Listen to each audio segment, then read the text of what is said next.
بسم اللہ الرحمن الرحیم۔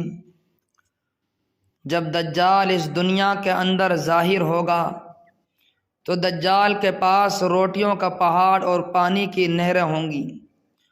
اس کے پاس کھانے پینے کا سامان کا بڑا ذخیرہ ہوگا، جس کو چاہے گا دے گا۔ حضرت مغیرہ بن شعبہ رضی اللہ عنہ فرماتے ہیں کہ حضرت نبی کریم صلی اللہ علیہ وسلم سے دجال کے متعلق مجھ سے زیادہ کسی نے سوالات نہیں کیے۔ میرے اس بار بار پوچھنے پر حضور اکرم صلی اللہ علیہ وسلم نے مجھ سے فرمایا، تمہیں کیا ڈر ہے؟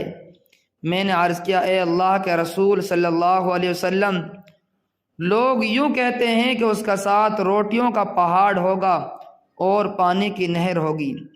مطلب یہ ہے کہ جس کو چاہے گا کھانا دے گا اور جس کو چاہے گا کھانا نہیں دے گا۔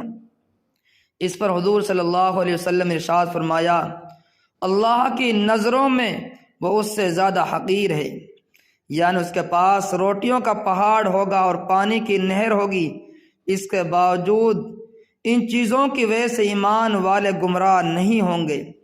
گویا اللہ تعالیٰ کی طرف سے اتنی ساری ڈھیل دیے جانے کے باوجود اللہ کے نزدیک اس کی اتنی حیثیت نہیں کہ وہ کسی مومن کو گمراہ کر سکے۔